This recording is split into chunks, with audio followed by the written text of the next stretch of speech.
हाय कितनी ठंड है यहाँ। कौन कहता है सितंबर में सर्दियां नहीं आती। एक बार खेत खलियानों में जाकर देखे तो समझ पड़े। लग तो रहा है यहीं खड़े खड़े जम जाऊंगी मैं। अपनी दादी की यहाँ आई हुई रचना खेतों के रास्ते अपने घर लौट रही थी कि ठंडी हवा उसे झंझोर कर रख देती है। रचना अपने घर जैसे ही लौटती है, बाहर अपने दादाजी को धोती पहने आराम से खटिया पर बैठा देखकर हैरान हो जाती है। मम्मी, मम्मी कहाँ हो तुम? अरे यहीं हूँ रचना, कोई सांप वाप घुसाया क्या जो तू इतनी जोर से चिल्ला रही है? सांप के काटने पर भी यहाँ लड़कियां इतनी जोर से नहीं चिल्लाती, और ये तो बिना बात के चिल्ला रही है। ये गांव है, तेरा शहर नहीं।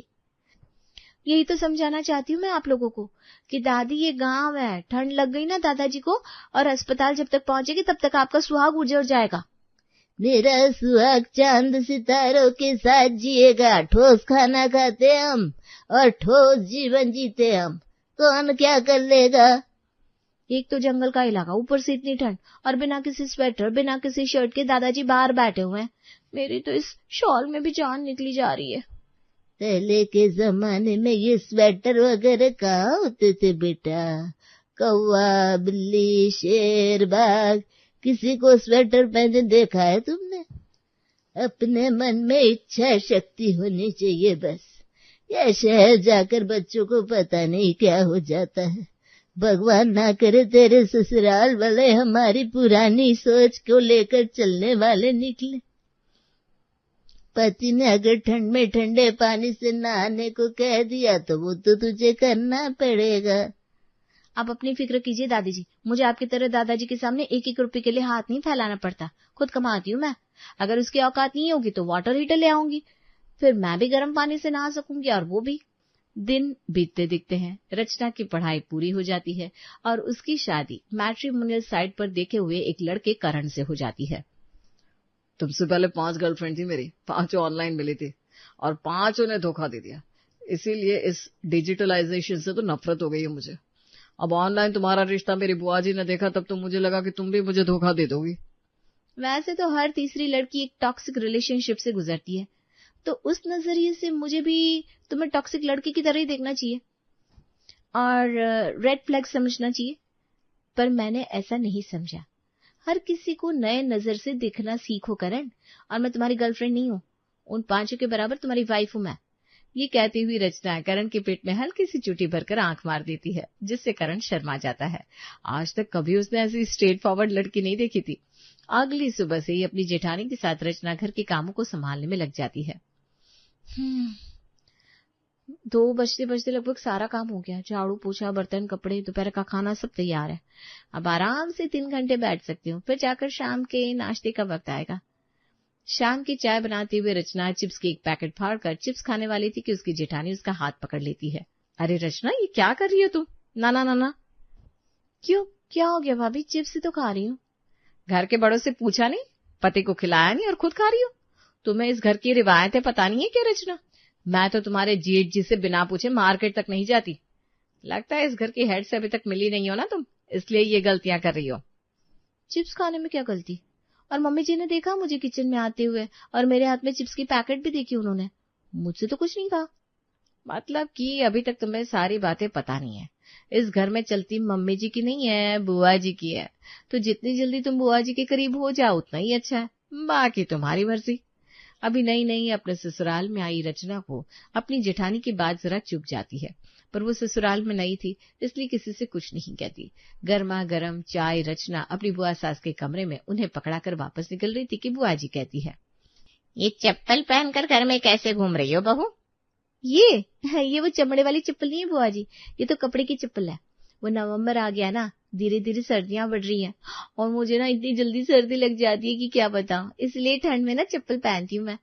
वैसे आपके कमरे में सही गर्माहट है, हीटर चालू कर रखा है आपने, मस्त है। इस घर की बेटी हूँ मैं, इसलिए इस घर में जो भी आता है वो सबसे पहले मेरे लिए आता है। अब अगर बेटियां खुश नहीं रहेगी तो घर में बरकत कैसे आएगी? और ये चप्पल, कल से तुम चप्पल नहीं पहनोगी। पर ठीक है बुआ जी, और कुछ? फिलहाल तो कुछ नहीं, काम में मन लगा कर रखो अपना।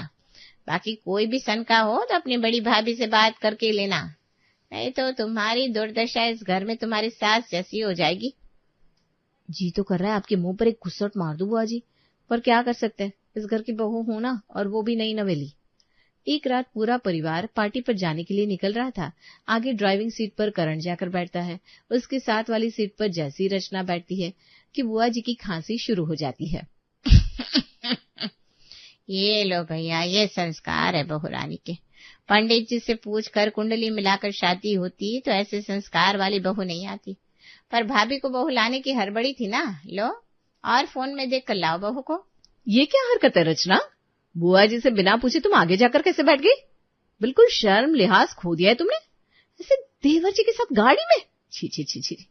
पहले के जमाने में पतियों के बगल में खड़े होने की हिम्मत नहीं करती थी पत्नियां, और तुम हो के सीधा आगे जाकर बैठ गई। वही तो, मैं तो बस आगे जाकर बैठी हूँ। भाभी अब दूसरी गाड़ी में जेठ जी जा रहे हैं तो मैंने सोचा हम यहाँ बैठ जाते हैं, तो पापा जी, मम्मी जी और बाकी सारे बड़े दूसरी गाड़ी में बैठ जाएंगे तो उन्हें भी कंफर्टेबल होगा। इसमें गलत क्या है?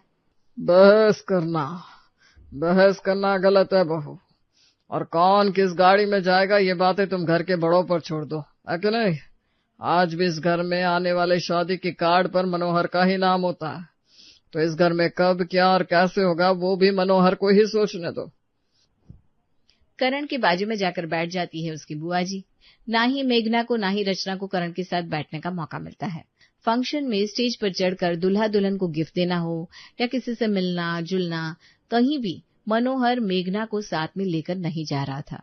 रात को सभी घर लौटते हैं। ठंड से कांपते अपने कमरे में करण के बाजू में सोई रचना उससे कहती है, पैसों की कमी तो नहीं है, इतना बड़ा घर है, फिर भी ना हमारे कमरे में एसी है ना हीटर। ऐसा क्यों करण? जब बुआ जी के कमरे में हीटर लग गई तो उसके बाद बाकी कमरों में भी तो लग सकती थी ना। पापा की रिवायत है, उनका कहना है कि उनकी उम्र के 50वें साल में दादाजी ने सारा कारोबार उनके हाथ में सौंपा था, और उसके बाद ही उन्होंने ये सारी सुविधाएं इस्तेमाल करनी शुरू की है, तो हमें भी यही करना होगा। क्या क्या मजाक है ये? और इतनी ठंड में तुम सभी ये पतली सी चादर ओढ़कर सो भी जाते हो। हे भगवान, मेरी तबीयत खराब हो जाएगी ऐसे तो। मैं जा रही हूँ किचन में, जरा हाथ गर्म करके आती हूँ। ओह गॉड। कमरे से निकलकर रचना किचन में जा रही थी। ये बताओ, मेरा चप्पल भी गायब कर दिया इन लोगों ने। लगता है जरूर भाभी ने गायब किया होगा। कैसे रहते हैं ये लोग इस घर में? अरे भाई, नियम कानून हमारी सुविधा के लिए बनाए जाते हैं कि हमें मानने के लिए? हद है। अपने हाथों को आपस में रगड़ती हुई रचना आगे बढ़ रही थी कि बालकनी से उसे किसी के सिसकने की आवाज सुनाई देती है। हे भगवान, कहीं इस घर में कोई ऊपरी साया तो नहीं? हो सकता है पुरानी रिवायतों के नाम पर पुरानी किसी आत्मा को भी घर में पनाह दे रखी हो सभी ने। रचना बालकनी का दरवाजा खोलती है और देखती है फर्श पर उसकी सास अकेले सो रही है। ये क्या मम्मी जी, इतनी ठंड में आप बालकनी में क्यों सो रही हैं? चलिए उठिए। ये सारे आयरन मैन मेरे ही ससुराल में भरे पड़े हैं क्या? तो अपने कमरे में जा बेटा, अगर किसी ने तुझे यहाँ देख लिया तो तेरी शामत आ जाएगी। ये मैटर तो सीरियस लग रहा है। क्या बात हो गई मम्मी जी? पापा जी ने कुछ कह दिया तो आपने उन्हें रूम से क्यों नहीं निकाला? हाँ, आपने उम्र भर उन्हें गर्मा गर्म खाना परोसा, उनके माँ बाप की सेवा की, तो ये घर क्या आपका नहीं है? आप क्यों कमरे से बाहर निकलेंगे? उन्हें निकालिए। ये सुनते ही रचना की सास की आंखें भर आती है और वो अपनी बहू का सर चूमती हुई कहती है, तू ऐसा मानती है बहू? मुझे लगा तू भी बाकी सभी की तरह अपने ससुर और अपनी बुआ सास का साथ देगी। इस घर में अगर किसी ने तेरी बुआ जी की कही बातें या तेरे ससुर जी की बनाई झूठी रिवायतें नहीं मानी तो उनके साथ वही होता है जो मेरे साथ हो रहा है। इन लोगों के लिए रिवायतें बहुत जरूरी है। तेरी भाभी बिल्कुल वही करती है जो ये उससे कहते हैं, इसलिए वो सबकी पसंदीदा है। गहने पर गहने लेकर आते हैं तेरे ससुर जी उसके लिए, और मुझे नसीब होती है ये चटाई और चादर। रिवायतें और बातें। अगर आप मेरा साथ देना मम्मी जी तो हम इसके लिए कुछ कर सकते हैं। सर्दियों से चल रही रिवायतें, खास करके जो पापा जी ने पकड़ रखी है, जैसे कि घर में शासन चलेगा तो मर्द का ही, और घर की बहू पर राज हमेशा घर की बेटियां ही करेंगी, क्यों ना इसे तोड़ दिया जाए। अगली सुबह मनोहर जब फैक्ट्री जाने के लिए तैयार हो रहा था, अपने हाथ में एक लाल रंग की किताब पकड़े मेघना कहती है, आपने कभी बताया नहीं कि बाबूजी हमेशा छत पर सोते थे? क्या मतलब? बाबूजी की डायरी मिली मुझे स्टोर रूम से, खानदानी रीति रिवायत। इसमें तो उन्होंने लिखा है कि हमारे वंश में शुरू से ही सभी छत पर सोते आए हैं और आगे भी हमारे वंश के लोग छत पर ही सोएंगे, ऐसी उनकी प्रतिज्ञा है। इस बारे में दीदी को जरूर पता होगा। दीदी तो सारी रिवायतें जानती है, जैसे आप जानते हैं। बस फिर क्या था, इस बात को लेकर सभी बुआ जी के सामने पहुंच जाते हैं। हाँ तो ये तो होता ही था, मैंने शादी के दिन ही तो आपको बताया था भाभी, पर आपको ध्यान रहे तब ना। बुआ जी ठीक कह रही है मम्मी जी, आप जरूर भूल गई होंगी, पर देर आए दुरुस्त आए। मुझे लगता है आज से ही हमें ये रिवायत शुरू कर देनी चाहिए। रात के 10 बजे ठंड में ठठुरता हुआ पूरा परिवार छत पर चद्दर और चटाई लिए पहुंच जाता है। ये कहाँ फंसा दिया तुमने मुझे निशा, ठंड से मेरे पैर बर्फ हुए जा रहे हैं, कहीं मुझे लकवा ना मर जाए। अगर बिना ठंड में ही रहे लकवा मार गया तो क्या करेंगे? अरे भाई, अभी कम से कम बाबूजी और बुआ जी की बात मानते रहे तो पैसे तो रहेंगे जेब में, जिससे मैं आपका इलाज करवा पाऊंगी। चुपचाप यहीं सोए रहिए। अगर सारी संपत्ति बाबूजी ने भैया के नाम नहीं की होती ना, तो ये टंटे में मैं बिल्कुल नहीं मान रही होती। सर ठंडी हवाएं चल रही थी, सभी के हाथ पैर कांप रहे थे, पर ऐसे में मुस्कुरा रही थी सास बहू की जोड़ी। अगली सुबह कोई जोर जोर से खांस रहा था तो किसी का सर चकरा रहा था। ये पकड़ी मम्मी जी, आपके लिए काढ़ा, मैंने भी पी लिया है, आप भी पी लीजिए, हमारे शरीर को गर्म रखेगा ये। हम ये गलत तो नहीं कर रहे ना बहू, कहीं सबकी तबीयत खराब हो गई तो? सबकी अकल ठीक करने के लिए सबकी तबीयत अगर खराब भी करनी पड़े तो क्या गलत है मम्मी जी। रात को 10 बजने के बाद फिर से सभी छत की ओर बढ़ने लगते हैं। छत पर चटाइयां बिछ जाती है और एक के बाद एक सभी अपने अपने तकिए लगाकर चादर ओढ़कर लेट जाते हैं। बाप रे बाप, इतनी ठंड में कभी भी छत पर नहीं सोया हूं मैं। पता नहीं पापा कैसे मैनेज कर रहे हैं इस ठंड को। ये कैसे रिवायतें बना ली बाबूजी ने। छत पर तो तब लोग सोते थे जब बिजली नहीं होती थी, अब तो बिजली आ चुकी है, पर बात घर की रिवायत की है तो छत पर सोना ही पड़ेगा। दिसंबर की ठंड और तेज हवाएं, तभी बिजली कड़कनी शुरू हो जाती है। हे भगवान, कहीं बिजली कड़क कर मुझ पर ना गिर जाए। वैसे भी मेरी कुंडली में लिखा था पानी और बिजली से खतरा है। निशा यहाँ पानी का नाम लेती है और टिप टिप टिप बारिश की एक एक बूंद उसके माथे पर गिरने लगती है। मम्मी जी, पापा जी, बारिश हो रही है। ठंड में बारिश में छत पर सोएंगे क्या हम लोग? नितिन चलो, मेरा फोन कहाँ है? मेरा फोन कहीं भीग ना जाए। फोन को तुझे ऊपर लेकर आना ही क्यों था बहू? पहले के जमाने में क्या कोई फोन इस्तेमाल करता था? और बारिश हो या ओले पड़े, छत पर तो सोना ही पड़ेगा। आखिर ये इस घर की रिवायतों में शामिल है। मेघना ने ये बात तो कह दी, पर ठंड से उसका भी शरीर जकड़ा जा रहा था। तभी उसके बगल में सोई रचना अपने ब्लैंकेट के अंदर से एक रेनकोट निकालकर अपनी सास को देती है। ये लीजिए मम्मी जी, ब्लैंकेट के अंदर रेनकोट पहन लीजिए, ये आपको भीगने नहीं देगा। और मेरे पास एक हॉट बैग भी है, इसे अपने ब्लैंकेट के अंदर रखेंगे तो गर्माहट महसूस होती रहेगी आपको। दिसंबर की रात में पूरा परिवार भीगते हुए छत पर सोता है और इसके बावजूद भी कुछ ज्यादा बदलाव किसी के नेचर में नहीं दिख रहा। खाने के टेबल पर दादाजी ऐसी बारिश में छत पर कैसे सोते होंगे पापा? मुश्किल तो है बेटा, पर पहले के जमाने में लोग बारिश क्या ऐसे कई तूफान झेल जाते थे, और ऊपर से ये घर की रिवायत है, हमारे पूर्वजों ने किया है तो हमें करना ही पड़ेगा। तभी रचना एक अजीब सा लोहे का ढांचा उठाकर बाहर लाती है। देखिए पापा जी, मुझे क्या मिला? पुराने जमाने का कूलर। ये किस जमाने में जी रही हो बहू? अरे ये तो लोहे का कूलर है, अब तो एसी का जमाना आ गया है और इसमें तो बुरी तरह जंग लगी पड़ी है। पर हम जमाने के हिसाब से थोड़ी ना चलते बुआ जी। इस घर में तो उन संस्कारों को माना जाता है जो सदियों से चले आ रहे हैं। बड़े ससुर जी की डायरी में इस कूलर का जिक्र भी है। उस जमाने में इतनी खुली सोच के थे बड़े ससुर जी कि कूलर का इस्तेमाल करते थे, और वो भी ठंड में। मतलब मेरी बीवी ने सोच लिया है कि वो मेरा चमन उजाड़ कर रहेगी। मुझे तो इस बारे में पता ही नहीं जी, पर शायद एक बार आपके मुंह से ही सुना था कि बाबूजी बड़े खुले दिमाग के थे। अगर हमारे खानदान में शुरू से ये रिवायतें मानी जा रही है तो हमें भी माननी चाहिए। रात के जैसे ही 10 बजते हैं, सभी के हाथ पैर कांपने शुरू हो जाते हैं। सभी एक दूसरे का चेहरा देख रहे थे कि कौन हिम्मत करे तूफानी मौसम में छत पर जाने की। मुझे तो खाना खत्म करने में थोड़ा वक्त लगेगा बुआ जी, आप ऊपर चलिए ना, मैं पीछे पीछे आती हूँ।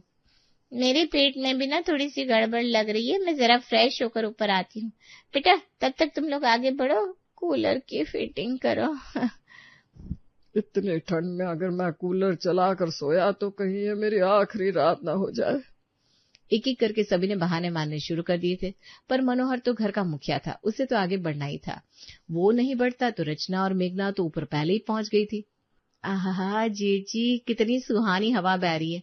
अब समझ में आया कि पापा जी और बुआ जी रिवायत और संस्कारों की बातें क्यों करते हैं।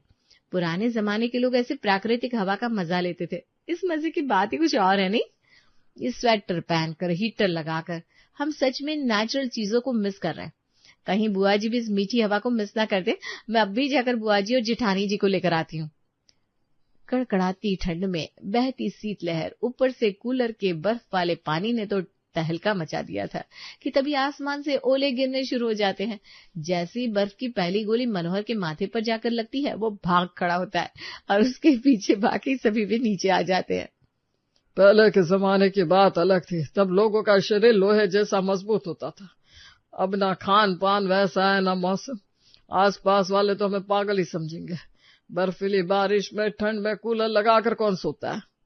कौन अपनी बीवी को ठंड में बालकनी में भेज देता है पापा जी? किसके घर में ब्याही हुई बुआ जी अपना राज चलाती है? ये कौन सी रिवायतें हैं पापा जी जो आप बदलना ही नहीं चाह रहे? संस्कार हमें आगे बढ़ाने के लिए होते हैं, हमारी तरक्की के लिए, ना कि हमें घसीट कर पीछे लाने के लिए। आंखें बंद करके इस तरह अंधाधुंध आप तो भीड़ में ही चले जा रहे हैं। जिसने आपकी बात मान ली वो आपकी प्रॉपर्टी का हकदार हो गया, और बाकी सब, उन्हें बोलने का भी हक नहीं। तू सही कह रही है बहू, आज तक सभी ने मेरी हाँ में हाँ मिलाई। सही कहूँ तो ये रिवायतें जंजीर की तरह मुझे भी जकड़ी हुई थी, पर मुझसे इन्हें तोड़ा नहीं गया। पर अब इस घर में ऐसा नहीं होगा। हम संस्कार के साथ साथ आधुनिकता को साथ लेकर चलेंगे। और ठंडी की पहली बारिश कुछ इस तरह रचना के ससुराल वाले के होश ठिकाने लगा देती है। अभिज्ञा बहू आरती की थाल ले आ, जतिन दुल्हन को लेकर आता ही होगा। माँ जी, मैंने आरती की थाली सजा कर रखी है, ये लीजिए। अभिज्ञा फौरन आरती की सजी हुई थाली लाकर कल्याणी को देती है। लगता है देवरानी की आने की सबसे ज्यादा खुशी तुझे ही है। माँ जी, वो कहते हैं ना कि एक से भले दो, पूरे घर की जिम्मेदारी मैं अकेले संभालती हूँ। ईशानी के आने के बाद वो मेरा हाथ भी बटाएंगी और मुझे गप्पे मारने के लिए एक सहेली भी मिल जाएगी। बारात दरवाजे पर लग जाती है और जतिन ईशानी को लेकर घर आता है। कल्याणी बेटे बहू का स्वागत करती है। छोटी बहू के रूप में ईशानी घर में कदम रखती है। शादी की सारी रस्में, मेहमानों की खातिरदारी और नई दुल्हन की सारी जरूरतों का ख्याल अभिज्ञा बहुत अच्छे से रखती है। कुछ दिन बीत जाते हैं और धीरे धीरे सारे मेहमान अपने अपने घर चले जाते हैं। ईशानी की शादी को 1.5 महीने गुजर जाते हैं, लेकिन अभी तक उसे घर की जिम्मेदारियों से रूबरू नहीं कराया जाता है। एक दिन अभिज्ञा सुबह जूस बना रही होती है। अभिज्ञा, तू जूस किसके लिए बना रही है? माँ जी, ईशानी ने कहा है कि वो आज से नाश्ते में उबले हुए स्प्राउट्स और जूस लेगी, उसी के लिए जूस बना रही हूँ। अभिज्ञा जूस बनाकर खाने की टेबल पर रख देती है और रसोई में दूसरे काम करने लगती है। अभिज्ञा बहू, तू अकेले कब तक घर के सारे काम करती रहेगी? अब ईशानी बहू को घर के थोड़े बहुत काम काज समझा दे, वो भी सुबह उठकर काम में तेरा हाथ बटा देगी और अपना काम भी खुद करेगी। माँ जी, ईशानी अभी तक सोकर नहीं उठी। सुबह के 9 बज गए हैं, अभी तक वो नहीं उठी। जाकर उसे उठा दे। अभिज्ञा थोड़ी देर ईशानी के उठने का इंतजार करती है, लेकिन 10 बजे तक ईशानी कमरे से बाहर नहीं आती। जतिन भी ऑफिस चला जाता है, जिसके बाद अभिज्ञा ईशानी के कमरे में जाती है और उसे जगाती है। ईशानी, सुबह के 10 बज गए हैं, सब लोगों ने नाश्ता कर लिया, जतिन भी ऑफिस चले गए, अब उठ जाओ। ईशानी अंगड़ाइयाँ लेती हुई अलसाई हुई आवाज में कहती है, भाभी, आप तो जानती हो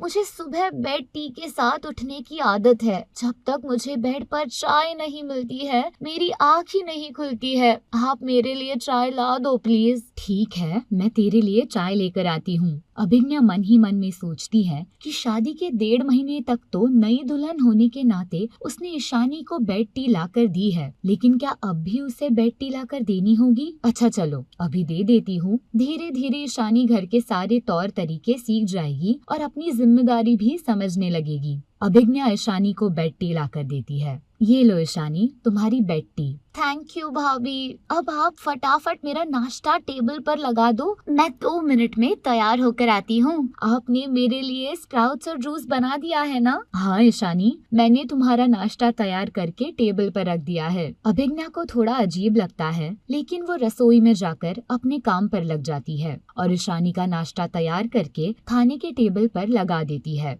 थोड़ी देर में ईशानी अपने कमरे से बाहर आती है, लेकिन चाय का कप कमरे में ही छोड़ देती है और नाश्ता करने लग जाती है। थैंक यू भाभी, आप मेरा कितना ख्याल रखती हो। मेरे कमरे में चाय की कप रखी है, उसे उठा लेना। ईशानी, मैंने घर के लोगों के लिए आलू के पराठे बनाए हैं, तुम्हें भी एक पराठा दूं?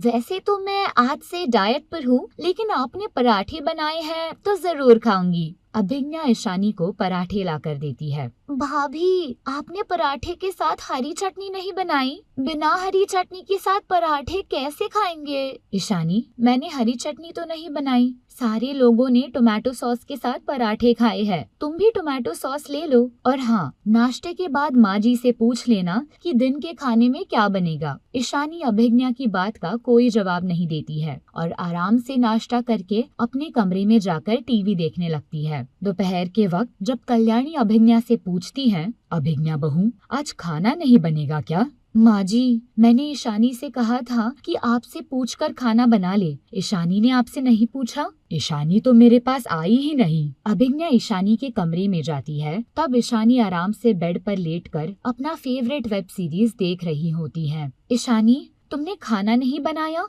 भाभी, मैंने सोचा कि अब तक तो आपने खाना बना लिया होगा। मैंने तो तुम्हें कहा था कि माँ जी से पूछकर खाना बना लेना। अभिज्ञा भाभी, वो क्या है ना कि मैं अपने घर में सबसे छोटी हूँ। मेरी रिया दीदी मुझे घर का कोई काम नहीं करने देती थी। आपके अंदर मुझे मेरी रिया दीदी की छवि दिखती है। आप बिल्कुल मेरी रिया दीदी जैसी हो, उनकी तरह प्यारी, भोली और मेरा ख्याल रखने वाली। आप मेरी दीदी हो ना? बोलो ना भाभी।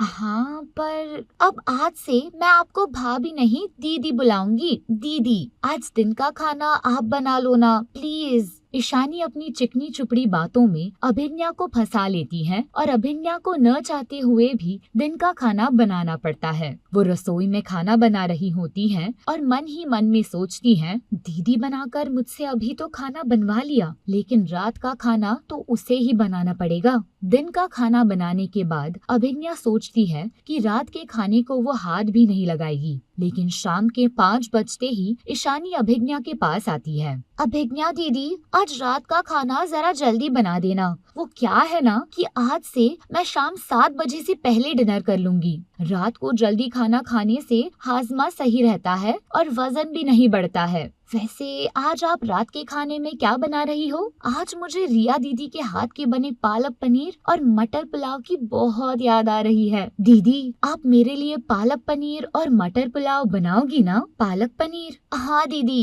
प्लीज मना मत करना।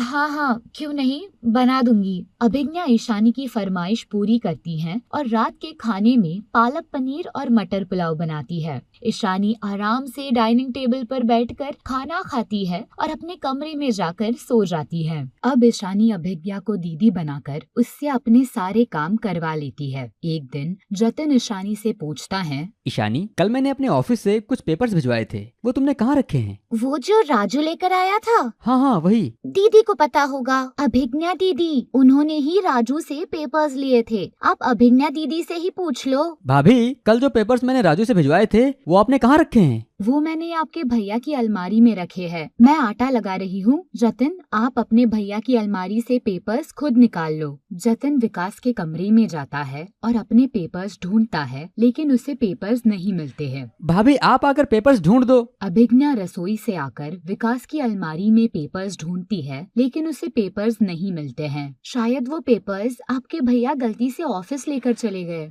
ईशानी, मैंने तुमसे कहा था ना कि रवि से पेपर्स लेकर उन्हें मेरे अलमीरा में रख देना। अब भैया गलती से मेरे पेपर्स लेकर ऑफिस चले गए हैं। जतिन, मेरे सारे काम अभिज्ञा दीदी ही करती है, इसलिए मैंने उन्हें पेपर्स लेने के लिए कहा था। अब अगर विकास भैया पेपर्स लेकर ऑफिस चले गए तो इसमें मेरी क्या गलती है? अभिज्ञा दीदी जरा इधर तो आना। अभिज्ञा, जो कि अपने सास कल्याणी के बालों में तेल लगा रही होती है, वो ईशानी के पास जाती है। क्या बात है ईशानी? दीदी, ये मेरे कुछ कपड़े हैं, इन्हें ड्राई क्लीन को दे देना। शादी से पहले मेरी रिया दीदी मेरे सारे कपड़ों का ध्यान रखती थी।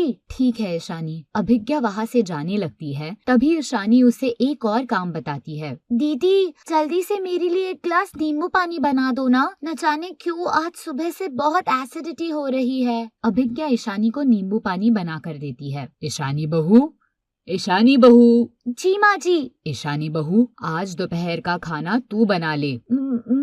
मैं ठीक है माँ जी, लेकिन खाने में बनाना क्या है? दाल, चावल, भरवा परवल और लौकी का रायता बना लेना। ईशानी अभिज्ञा के पास जाती है और उसे मक्खन लगाने लगती है। दीदी, आप मेरे सबसे प्यारे दीदी हो ना, बिल्कुल मेरी रिया दीदी की तरह। मेरी रिया दीदी होती तो मुझे कोई काम करने नहीं देती। दीदी, आप खाना बना दो ना। आप नहीं जानती, जब मैं आपके हाथ का खाना खा लेती हूँ तो मुझे रिया दीदी की बहुत याद आती है। प्लीज दीदी, मैं जानती हूँ आप मुझे मना नहीं करोगी। ठीक है ईशानी, मैं खाना बना दूंगी, लेकिन तुम्हें अभिज्ञा की पूरी बात सुने बिना ईशानी उसे गले लगा लेती है। थैंक यू दीदी, थैंक यू। अच्छा, मैं अपने कमरे में जा रही हूँ, आप मेरे कमरे में एक कप गर्मा गर्म अदरक वाली चाय ले आना। अभिज्ञा को काम बताकर ईशानी अपने कमरे में चली जाती है। बेचारी अभिज्ञा दोपहर का खाना भी बनाती है और चाय बनाकर ईशानी को देती है। कल्याणी देखती है कि दोपहर का खाना तो अभिज्ञा बना रही है। अभिज्ञा बहू, दोपहर का खाना तू क्यों बना रही है? ईशानी बहू को कहा था मैंने। ईशानी अपने कमरे में है। हमेशा तू ही घर के सारे काम करती है, ईशानी कुछ नहीं करती। मैं घर के काम आधे आधे बांट देती हूँ। कल्याणी घर की जिम्मेदारी दोनों बहुओं के बीच बांट देती है। कल से सुबह का नाश्ता अभिज्ञा बनाएगी और दोपहर का खाना ईशानी बनाएगी। रात का खाना अभिज्ञा बनाएगी तो अगले दिन सुबह का नाश्ता ईशानी बनाएगी। सुबह घर में अभिज्ञा झाड़ू लगाएगी और ईशानी पोछा लगाएगी। सुबह और रात के बर्तन ईशानी धोएगी और दोपहर के बर्तन अभिज्ञा धोएगी। काम का बंटवारा होते देख ईशानी के पसीने छूटने लगे थे, लेकिन ईशानी ठहरी काम चोरों की सरदार। अगली सुबह अभिज्ञा नाश्ता बनाती है और घर में झाड़ू लगाती है, लेकिन जब पोछा लगाने की बारी आती है तो ईशानी अपने कमरे में सो रही होती है। ईशानी उठो, मैंने घर में झाड़ू लगा दिया है, तुम पोछा लगा दो। ईशानी नींद में होने का नाटक करती है। रिया दीदी, अभी मुझे सोने दो ना। ईशानी, मैं रिया नहीं अभिज्ञा हूँ। क्या फर्क पड़ता है, आप तो मेरी रिया दीदी ही हो। आज आप पोछा लगा लो, कल से मैं जल्दी उठकर पोछा लगा दिया करूँगी। प्लीज दीदी। ठीक है। अब अभिज्ञा को पोछा भी लगाना पड़ता है। दोपहर के वक्त ईशानी अभिज्ञा के पास आती है। वो बहुत घबराई हुई होती है। अभिज्ञा दीदी। क्या बात है ईशानी, तुम इतनी घबराई हुई क्यों हो? दीदी, आपको पता है सिटी मॉल में सेल लगी है, सेल। ब्रांडेड कपड़े 50% की डिस्काउंट पर मिल रहे हैं। मैं तो सिटी मॉल जा रही हूँ। लेकिन दोपहर का खाना? मेरी रिया दीदी होती तो मुझसे कहती कि पहले जा शॉपिंग कर ले। आप भी तो मेरी रिया दीदी हो, दोपहर का खाना आप बना लो प्लीज। ईशानी मॉल चली जाती है और अभिज्ञा हाथ मलती रह जाती है। ईशानी अभिज्ञा से अपने सारे काम करवाती है। एक दिन जब ईशानी के बर्तन धोने की बारी आती है, ईशानी, मैंने खाना बना दिया है, तुम बर्तन धो दो। दीदी, मैं बर्तन धो देती हूँ, लेकिन ईशानी अभिज्ञा को अपना दाहिना हाथ दिखाती है। उसके दाहिने हाथ की उंगलियों में पट्टी बंधी हुई होती है। तुम्हारे हाथों को क्या हुआ? दीदी, शायद सर्फ से एलर्जी हो गई है। मैंने कल पहली बार कपड़े धोए थे, मेरी सारी उंगलियां जल गई है। डॉक्टर ने कुछ दिन तक साबुन और पानी से बचने के लिए कहा है। आप तो मेरी दीदी जैसी हो ना, मुझे पता है आप मुझे बर्तन नहीं धोने दोगी। ठीक है, मैं बर्तन धो दूंगी। ईशानी हाथ में एलर्जी का बहाना बनाकर कुछ दिनों तक काम से बच जाती है। ऊपर से वो अपने सारे काम अभिज्ञा से करवा लेती है। अभिज्ञा दीदी, जरा मेरे बालों में तेल लगा दो। ठीक है, अभी लगा देती हूँ। अभिज्ञा तेल की शीशी लेकर आती है। ऐसे नहीं दीदी, पहले तेल में कुछ कड़ी पत्ते डालकर उसे आग पर गरम करना, फिर जब वो अच्छी तरह से गरम हो जाए तो उसे ठंडा करके मेरे बालों में लगा देना। अभिज्ञा ईशानी के लिए तेल में कड़ी पत्ते को उबाल लेती है और ठंडा होने के बाद उसके बालों में तेल लगाती है। दीदी कितना अच्छा लग रहा है, जरा हल्के हाथों से थोड़ी देर और मसाज करो, बहुत सुकून मिल रहा है। आपके हाथों में जादू है, बिल्कुल मेरी रिया दीदी की तरह। अभिज्ञा ईशानी के बालों में मसाज करती है और मन ही मन सोचती है कि तुझे जितनी मनमानी करनी है कर ले, क्योंकि अब पाला पलटने वाला है। अब बारी अभिज्ञा की थी। ईशानी को सुधारने के लिए अभिज्ञा भी ईशानी के राह पर चलती है। एक दिन सुबह घर के सारे काम निपटाने के बाद अभिज्ञा अपनी छोटी बहन स्वीटी को फोन मिलाती है। कैसी हो दीदी? तुम तो मुझे भूल ही गई। तुम्हें अपनी छोटी बहन की याद नहीं आती? तेरी याद तो बहुत आती है, लेकिन क्या करूँ, यहाँ तेरी जैसी मेरी कोई छोटी बहन नहीं है। घर के काम से फुर्सत नहीं मिलती। तू होती तो मेरे छोटे बड़े सारे काम कर देती। मुझे अच्छी तरह से याद है मेरी शादी से पहले कैसे तू मेरे सारे काम क्या करती थी, मुझे पलकों पर बिठा कर रखती थी। लेकिन अब ससुराल तो ससुराल होता है,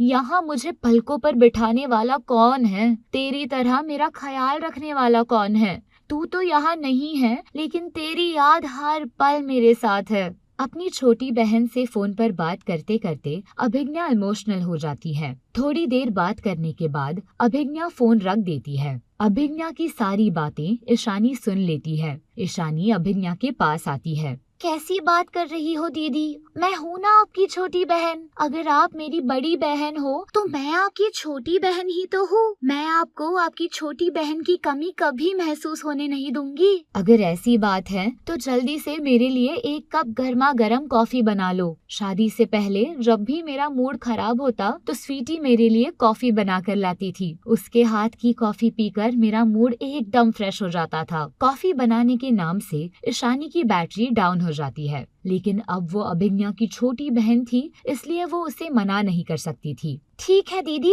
मैं आपके लिए कॉफी बना कर लाती हूँ। और हाँ, साथ में कुछ कुकीज भी ले आना। ईशानी पहली बार रसोई में जाती है और अभिज्ञा के लिए कॉफी बनाती है, लेकिन वो देखती है कि रसोई में कुकीज तो है ही नहीं। दीदी, रसोई में कुकीज नहीं है तो बाजार से ले आ। कौन सा दूर है, बस अगली मोड़ पर बेकरी की दुकान है, वहाँ बहुत टेस्टी कुकीज मिलती है। जल्दी भाग कर जा, नहीं तो कॉफी ठंडी हो जाएगी। जा रही हूँ दीदी। ईशानी जल्दी से बाजार जाती है और अभिज्ञा के लिए कुकीज लेकर आती है। फिर वो उसे कॉफी और कुकीज सर्व करती है। अभिज्ञा जैसे ही कॉफी का पहला घूंट पीती है, कॉफी तो ठंडी हो गई है। ठंडी कॉफी पीने में बिल्कुल भी मजा नहीं आ रहा है। दीदी, मैं कॉफी गरम करके लाती हूँ। ईशानी, ठंडी कॉफी दोबारा गरम करके पीने से कड़वी लगती है। तू मेरे लिए दूसरी कॉफी बना ला। ठीक है दीदी, मैं आपके लिए दूसरी कॉफी बना कर लाती हूँ। ईशानी फिर रसोई में जाती है, अभिज्ञा के लिए दोबारा कॉफी बना कर लाती है। अभिज्ञा मन ही मन सोचती है, अब आएगा मजा। छोटी बहन बनकर तूने बहुत मजे ले लिए। कॉफी पीने के बाद अभिज्ञा सोफे पर ही लेट जाती है। क्या बात है दीदी, आपकी तबीयत तो ठीक है ना? अचानक से मेरे सर में दर्द होने लगा। अगर स्वीटी यहाँ होती तो अपने हाथों से मेरे सर में बाम लगा देती और मेरा सर भी दबा देती। तू तो मेरी स्वीटी जैसी ही है ना ईशानी? जरा मेरे सर में बाम लगा दे और मेरा सर दबा दे। ईशानी अभिज्ञा के सर में बाम लगाती है और उसका सर दबाती है।